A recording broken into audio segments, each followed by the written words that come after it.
So good morning, everyone. My name is Nikko Yabut, and I'm here to present our paper entitled The LLaVA-World, Improving Open Vocabulary Object Detection in a Vision Language Model. So let's begin. So yesterday, one of the presenters already discussed about object detection, and we're going to take it off from there. So just a quick recap, object detection is a computer vision task involving in identification and localization of objects within an image or video. So we have here an example of a person riding a skateboard, and we can see that the person is identified and localized as well as the skateboard. However, this is a traditional method where we are restricted to identify and localize only the objects that are from a predefined set of categories. So one example of this predefined set of categories is the COCO dataset. We have only 80 classes here. So examples are person, bicycle, car, up to toothbrush. So shown here are the classes that we have for COCO dataset. And in our example, we have identified first person and second skateboard, which are part of this dataset. But what if I want to detect objects beyond those classes? In using our example, what if instead of person, I want to identify him as a skateboarder? And I also want to identify the white shirt, not just the t-shirt, but we have an adjective here, the white shirt. We have also the tight-fitting pants, and also the real. These kind of classes are not part of our base categories or our predefined set of categories. We now introduce the concept of OVOD, or Open Vocabulary Object Detection. This method can detect beyond the predefined categories or classes.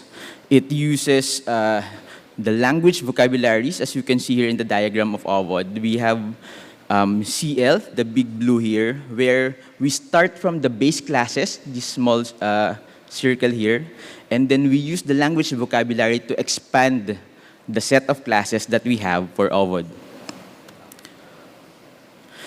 One OVOD model that we have right now is an off-the-shelf model called YOLO-World. So in YOLO-World, you just need to provide the name of the classes that you want the model to identify. However, the main problem here is that you need to do the manual typing of these classes. So we have here our second problem.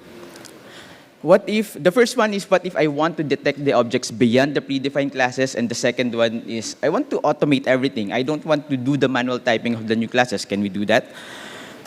So in this paper, we propose two methods. The first one is the file LLaVA plus YOLO-World. This is a two-model system. And the second method is LLaVA-World. This is a one-model system. For file LLaVA plus YOLO-World, this is our method one. We employ LLaVA. It is a VLM, it's a vision language model that can interpret an input image and generate descriptive text about the image. So it's like ChatGPT, but we can input an image and then the model can describe it. So it's like providing the caption for the image. So here's a diagram on how we have obtained these novel classes or the new set of classes from our image. So first, we have file LLaVA. We have two inputs here. We have the image, that's the first one, and the second one is the prompt, just describe the image. So file LLaVA says, a skateboarder in a white shirt and tight-fitting pants is skateboarding on a rail, and he is riding a skateboard and wearing a cap. So this is the caption generated by file LLaVA, and now we're going to extract the nouns from this caption, and then YOLO-World will provide the bounding box, and finally, we have the output here where we overlay the bounding box on the image. So here's another example where I just want to highlight that it can also differentiate that this is a batter and this is the catcher. So from the base class, we can only identify them as persons, but now we can identify them as batter and catcher in this example image. So this method one uses two models, the file LLaVA and YOLO-World, and it has this advantage of no training required. So we don't need to fire up GPUs to implement this method. It also does not require dataset, which the two advantages translates to money savings. We just need to combine multiple models so that we can get our desired output. So just to check our main problems that we presented earlier, we can detect objects beyond the predefined classes, and second, the no manual typing of new classes is required. Now, for method 2, the name of our method 2 is LLaVA-World. The general idea is that, can we teach LLaVA how to do OVOD? We know that LLaVA is a VLM, it's a generative model where it can predict the next word. That's how it provides captions. But can it also predict the bounding boxes of the novel objects? So that's the general idea of this method. Using the method 1 that we presented earlier, we can create a dataset to teach OVOD, to teach LLaVA to do OVOD. So basically, we use method 1 to generate the dataset for all the Coco classes that we have, and then we are going to use it to train our LLaVA to do OVOD. So here's a diagram of how we could create the synthetic caption. This is a modified method 1 where we start from the base classes, and then we go through each stages from YOLO-World to FileLaVA and another FileLaVA to YOLO-World to provide the bounding box of the novel set of categories, which will then be part of our dataset. So the results of our experiments is shown in the screen. The first method, FileLaVA plus YOLO-World, despite no additional training, outperformed both 7B and 13B parameter versions of LLaVA-World. LLaVA-World is our method 2. It outperforms other generalist VLMs in the score of OWL-ViT for LVIS and for the Coco dataset. Shown here our examples that we generated by comparing the vanilla LLaVA, that's the color blue, and LLaVA-World 13B, our model. So first one is a picture of a buggy. We can see that the red rectangle here provides a more compact, and it encompasses the whole buggy. Same as Hanso. The third image is a Bible. The fourth image is plow, garbage, and then here vinegar. So in this last image, we can see that the LLaVA, the vanilla LLaVA, the untrained one, cannot detect the vinegar, even though that the image is dark. Our model, LLaVA-World, identified this as, this is the vinegar, this one here. Okay, more examples here. We have, we're going to show some positive, some good predictions and missed predictions. So for the good predictions, we have here the shot glass, the vinegar, the mallet here, even though it is blurred, garbage here, the plow, and the vultures, even though we have many vultures here, the model was able to identify all those vultures, and the vending machine at the back. For some mispredictions, we have here the pipe.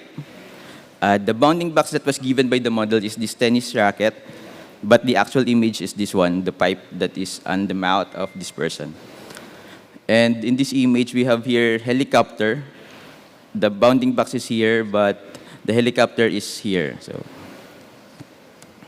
and last image for misprediction is the hippopotamus, where the object should be here, the hippopotamus should be here, but the bounding box provided on this area. Now, earlier today, around 20 minutes ago, I took a snapshot of our presentation.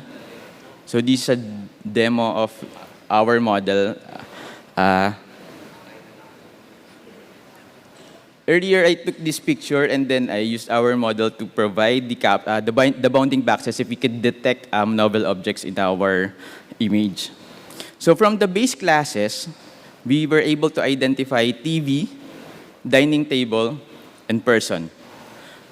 So traditional object detection methods provided this TV, person, dining table, and others. But using our model, we have detected the attendees. We have here attendees. This now is screen and not TV. We have here attendees. We have red shirt, tables, and chairs. So that's it for my presentation. We have demonstrated that we could do OVOD for using two methods. The first method is the combination of models without training. And the second one is we could train the LLaVA model by using the generated captions of our model ones. Thank you.